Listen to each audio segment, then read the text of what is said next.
Well, in just under 2 weeks, Vail will vote on the future of the town between the tracks.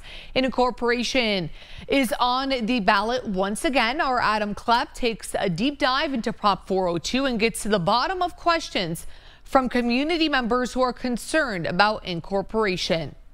This is Sadie. Karen Bazinet loves hanging out with her horses. This is our mare Sadie, and back there is our gelding Zeke.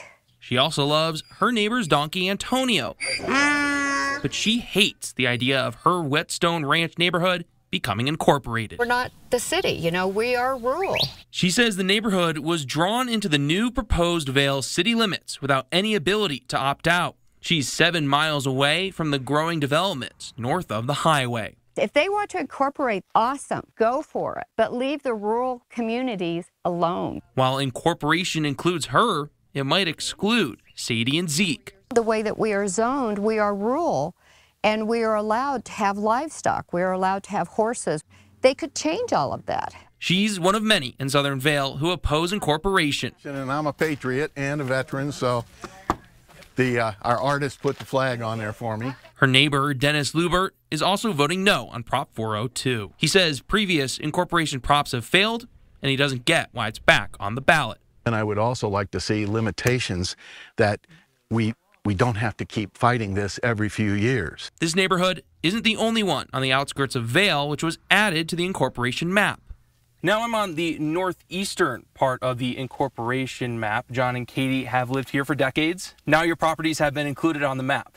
Yes. Did anyone ask you if you wanted to be included in incorporation? No, never. No, they did not. They say their community just doesn't look like a city. They've never given us a reason why they want to incorporate this area. Katie Breeding also doesn't believe her property can legally be incorporated. So there's a statute, which is ARS 9-101, and the section F on that says an area to be incorporated should be urban in nature. It should not include uninhabited rural or farmlands. We out here thought, well, we're pretty rural, you know, and we have agricultural land to our north as they can run cattle.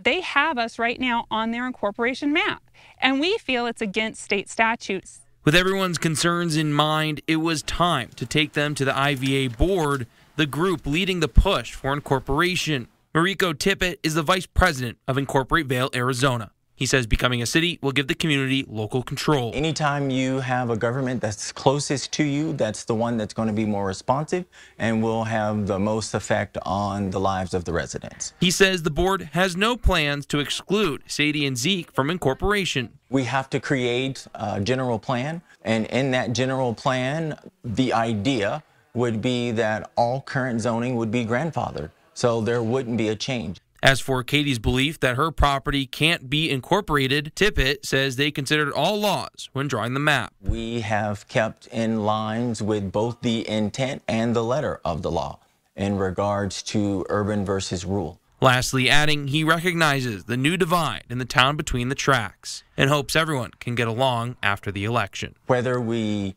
decide to incorporate or not, we're all going to have to come together and figure out how we're going to govern our community. Reporting in Vail, Adam Klepp, KGUN 9.